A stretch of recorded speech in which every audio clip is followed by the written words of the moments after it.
ಎಲ್ಲರಿಗೂ ನಮಸ್ಕಾರ. ಕರುನಾಡ ಹುಡುಗಿ ಯೂಟ್ಯೂಬ್ ಚಾನಲ್ಗೆ ಸ್ವಾಗತ ಸುಸ್ವಾಗತ.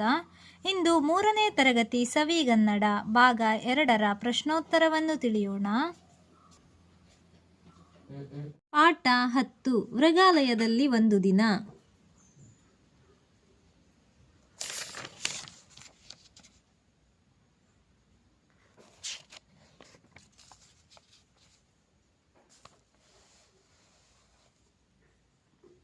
ಅಭ್ಯಾಸ. ಒಂದು ವಾಕ್ಯದಲ್ಲಿ ಉತ್ತರಿಸು. 1. ಮಕ್ಕಳು ಮೊದಲು ಏನನ್ನು ಗಮನಿಸಬೇಕೆಂದು ಶಿಕ್ಷಕರು ಹೇಳಿದರು? ಉತ್ತರ: ಮಕ್ಕಳು ಮೊದಲು ಸೂಚನಾ ಫಲಕ ಹಾಗೂ ಭಿತ್ತಿಪತ್ರಗಳನ್ನು ಗಮನಿಸಬೇಕೆಂದು ಶಿಕ್ಷಕರು ಹೇಳಿದರು. 2. ಸೂಚನಾ ಫಲಕಗಳೆಂದರೇನು? ಉತ್ತರ: ಯಾವುದೇ ಸೂಚನೆಗಳನ್ನು ಒಳಗೊಂಡ ಫಲಕವೇ ಸೂಚನಾ ಫಲಕಗಳು. ಪ್ರಶ್ನೆ 3. ಶಾಲಾ ವಲಯದಲ್ಲಿದ್ದ ಸೂಚನಾ ಫಲಕದಲ್ಲಿ ಏನೆಂದು ಬರೆದಿತ್ತು? ಉತ್ತರ: ಶಾಲಾ ವಲಯ ನಿಧಾನವಾಗಿ ಚಲಿಸಿ ಎಂದು ಬರೆದಿತ್ತು. ಪ್ರಶ್ನೆ 4. ಮೃಗಾಲಯ ಎಂದರೇನು? ಉತ್ತರ: ಪ್ರಾಣಿ ಪಕ್ಷಿ ಜಲಚರಗಳನ್ನು ಪ್ರದರ್ಶನಕ್ಕಾಗಿ ಕೂಡಿಟ್ಟಿರುವ ಸ್ಥಳವನ್ನು ಮೃಗಾಲಯ ಎನ್ನುವರು. 2-3 ವಾಕ್ಯಗಳಲ್ಲಿ ಉತ್ತರಿಸಿ. ಪ್ರಶ್ನೆ ಸಂಖ್ಯೆ 1. ಸೂಚನಾ ಫಲಕವನ್ನು ಏಕೆ ಹಾಕುತ್ತಾರೆ? ಉತ್ತರ: ಜನರಿಗೆ ಸುತ್ತಮುತ್ತಲಿನ ಸ್ಥಳ ಅಥವಾ ವಸ್ತು ವಿಷಯದ ಬಗ್ಗೆ ಮಾಹಿತಿಯನ್ನು ನೀಡಲು ಸೂಚನಾ ಫಲಕವನ್ನು ಹಾಕುತ್ತಾರೆ. ಪ್ರಶ್ನೆ ಸಂಖ್ಯೆ 2. ಭಿತ್ತಿಪತ್ರದ ಕುರಿತು ಬರೆಯಿರಿ. ಉತ್ತರ: ಗೋಡೆಗೆ ಅಂಟಿಸಿರುವ ಪತ್ರಗಳೇ ಭಿತ್ತಿಪತ್ರಗಳು. ಅವು ದೊಡ್ಡದಾಗಿದ್ದು ಸಂದೇಶವನ್ನು ಸ್ಪಷ್ಟವಾಗಿ ಹಾಗೂ ಆಕರ್ಷಕವಾಗಿ ನಮಗೆ ತಿಳಿಸುತ್ತದೆ. ಪ್ರಶ್ನೆ ಸಂಖ್ಯೆ 3. ನೀರನ್ನು ಮಿತವಾಗಿ ಬಳಸಬೇಕು ಏಕೆ? ಉತ್ತರ: ನೀರನ್ನು ಮಿತವಾಗಿ ಬಳಸಬೇಕು ಏಕೆಂದರೆ ನೀರು ಅಮೂಲ್ಯವಾದದ್ದು. ನೀರು ಇಲ್ಲವಾದರೆ ಜೀವಿಗಳಿಗೆ ಬದುಕಲು ಸಾಧ್ಯವಿಲ್ಲ. ಪ್ರಶ್ನೆ ಸಂಖ್ಯೆ 4. ಮೃಗಾಲಯದಲ್ಲಿ ನಾವು ಪ್ರಾಣಿಗಳಿಗೆ ಏಕೆ ತಿಂಡಿ ತಿನಿಸು ಕೊಡಬಾರದು? ಉತ್ತರ: ಮೃಗಾಲಯದಲ್ಲಿ ಪ್ರಾಣಿಗಳನ್ನು ನೋಡಿಕೊಳ್ಳುವವರೇ ಅವುಗಳಿಗೆ ಸಾಕಷ್ಟು ಆಹಾರವನ್ನು ನೀಡುತ್ತಾರೆ. ನೋಡಲು ಬಂದವರು ಆಹಾರ ನೀಡಿದರೆ ಪ್ರಾಣಿಗಳ ಆರೋಗ್ಯ ಕೆಡುತ್ತದೆ. ಪ್ರಶ್ನೆ ಸಂಖ್ಯೆ 5. ನೀನು ಇಷ್ಟಪಟ್ಟ ಒಂದು ಸೂಚನಾ ಫಲಕ ಯಾವುದು ಏಕೆ? ನಾನು ಇಷ್ಟಪಟ್ಟ ಸೂಚನಾ ಫಲಕ ನೀರನ್ನು ಮಿತವಾಗಿ ಬಳಸಿ, ಏಕೆಂದರೆ ನೀರು ಅಮೂಲ್ಯವಾದದ್ದು. ಈ ಕೆಳಗಿನ ಪದಗಳನ್ನು ಬಳಸಿಕೊಂಡು ಸ್ವಂತ ವಾಕ್ಯ ರಚಿಸು. 1. ಫಲಕ. ನಮ್ಮ ಊರಿನ ಪಕ್ಕದ ರಸ್ತೆಯಲ್ಲಿ ಅಪಘಾತ ವಲಯ ಎನ್ನುವ ಸೂಚನಾ ಫಲಕವಿದೆ. 2. ಗಮನ. ನಾವು ಓದುವುದರ ಕಡೆಗೆ ಹೆಚ್ಚಿನ ಗಮನ ಹರಿಸಬೇಕು. 3. ಪರಿಮಳ. ಸಂಪಿಗೆ ಹೂವಿನಿಂದ ಘಮ ಘಮ ಪರಿಮಳ ಬರುತ್ತದೆ. ಈ ವಿರುದ್ಧಾರ್ಥಕ ಪದಗಳನ್ನು ಬರೆ. 1. ಜಾಗರೂಕ, ಅಜಾಗರೂಕ. ಒಳಗೆ, ಹೊರಗೆ, ಮುಂದೆ, ಹಿಂದೆ, ದೊಡ್ಡದು, ಸಣ್ಣದು. ಚಿತ್ರಗಳನ್ನು ಗಮನಿಸಿ ಸೂಚನೆಗಳನ್ನು ಬರೆ. ಶಾಲಾ ವಲಯ ನಿಧಾನವಾಗಿ ಚಲಿಸಿ. ನೀರು ಅಮೂಲ್ಯವಾದದ್ದು, ಮಿತವಾಗಿ ಬಳಸಿ. ಕಸವನ್ನು ಕಸದ ತೊಟ್ಟಿಗೆ ಹಾಕಿ. ಎಲ್ಲೆಂದರಲ್ಲಿ ಉಗುಳಬೇಡಿ.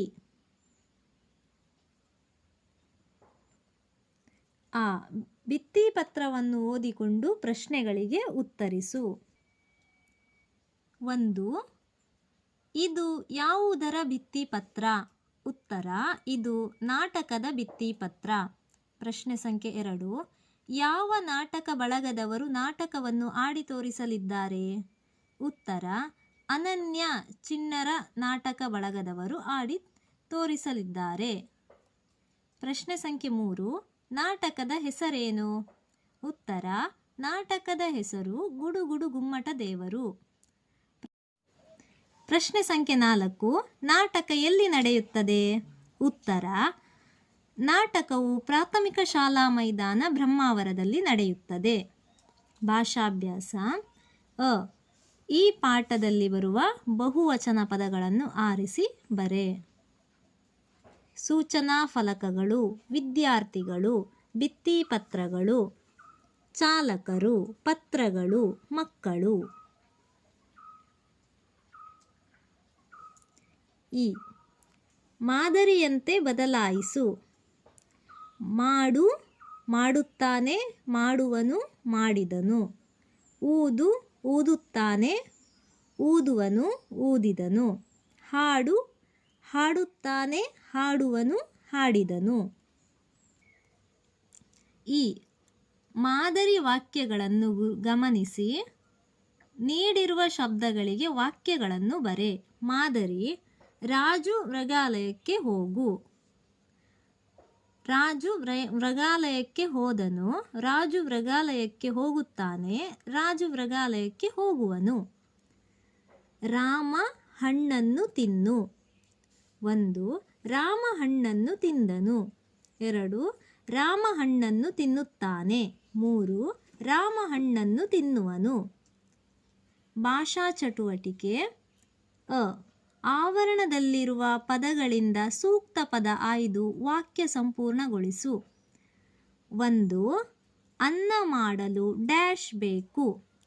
ಅಕ್ಕಿ, ಹಕ್ಕಿ. ಅಕ್ಕಿ ಬೇಕು. 2. ಗೋಡೆಗಳ ಮೇಲೆ ಡ್ಯಾಶ್ಗಳು ಲೊಚಗುಟ್ಟುತ್ತಿವೆ. ಅಲ್ಲಿ ಮತ್ತು ಹಲ್ಲಿ ಇದೆ. ಹಲ್ಲಿಗಳು ಲೊಚಗುಟ್ಟುತ್ತಿವೆ. 3. ದನಗಳನ್ನು ಕಟ್ಟಲು ಡ್ಯಾಶ್ ಬಳಸುತ್ತಾರೆ. ಹಗ್ಗ, ಹಗ್ಗ. ಅದರಲ್ಲಿ ಹಗ್ಗ ಬಳಸುತ್ತಾರೆ. 4. 5ರ ನಂತರದ ಸಂಖ್ಯೆ ಡ್ಯಾಶ್. 6, 6 ಇದೆ. ಉತ್ತರ 6. ಆ ಕೆಳಗೆ ನೀಡಿರುವ ಅಕ್ಷರಗಳನ್ನು ಸರಿಯಾದ ಕ್ರಮದಲ್ಲಿ ಜೋಡಿಸಿ ಅರ್ಥಪೂರ್ಣ ಪದ ರಚಿಸು. ಉದಾಹರಣೆ: ಮೃಗಾಲಯ. ನಂತರ 1ನೆಯ ಪ್ರಶ್ನೆಗೆ ಉತ್ತರ: ಭಿತ್ತಿಪತ್ರ. 2. ಸೂಚನಾ ಫಲಕ. 3. ಶಾಲಾ ವಲಯ. 4. ತಿಂಡಿ ತಿನಿಸು. 5. ಹಾಸ್ಯಭರಿತ. ಈ ಒಂದೇ ರೀತಿಯ ಆಕೃತಿಗಳಲ್ಲಿರುವ ಅಕ್ಷರಗಳನ್ನು ಗುರುತಿಸಿಕೊಂಡು ಮಾದರಿಯಂತೆ ಪದ ರಚಿಸು. ಮಾದರಿ: ಚಿಂಪಾಂಜಿ. ಇಲ್ಲಿ 1 ಮೃಗಾಲಯ, 2 ಭಿತ್ತಿಪತ್ರ, 3 ಪೋಲಿಯೋ, 4 ಸೂಚನೆ. ನಂತರ ಈ ಅ ಅಕ್ಷರದಿಂದ ಆರಂಭವಾಗುವ ಪದಗಳನ್ನು ಬರೆ. ಮಾದರಿ: ಅಳತೆ. ಅರಮನೆ, ಅಮರ, ಅವಸರ, ಅನುಮಾನ, ಅವನು, ಅಲಂಕಾರ. ಉ ಮಾದರಿಯಂತೆ ಕೂಡಿಸಿ ಬರೆ. ಮಾದರಿ: ಶಾಲೆ ಕೂಡಿಸು ಅನ್ನು, ಶಾಲೆಯನ್ನು. ನಂತರ 1 ಮನೆ ಕೂಡಿಸು ಅನ್ನು, ಮನೆಯನ್ನು. 2 ಕಿಟಕಿ ಕೂಡಿಸು ಅನ್ನು, ಕಿಟಕಿಯನ್ನು. 3 ಚಾಪೆ ಕೂಡಿಸು ಅನ್ನು, ಚಾಪೆಯನ್ನು. 4 ರಸ್ತೆ ಕೂಡಿಸು ಅನ್ನು, ರಸ್ತೆಯನ್ನು. 5 ಪಕ್ಷಿ ಕೂಡಿಸು ಅನ್ನು, ಪಕ್ಷಿಯನ್ನು. ಇಂದು ನಾವು ಮೃಗಾಲಯದಲ್ಲಿ ಒಂದು ದಿನ ಎನ್ನುವ ಪಾಠದ ಪ್ರಶ್ನೋತ್ತರವನ್ನು ತಿಳಿದುಕೊಂಡಿದ್ದೇವೆ. ಈ ವಿಡಿಯೋ ನಿಮಗೆ ಇಷ್ಟವಾದಲ್ಲಿ ಲೈಕ್, ಶೇರ್, ಕಮೆಂಟ್ ಮಾಡಿ. ಧನ್ಯವಾದಗಳು.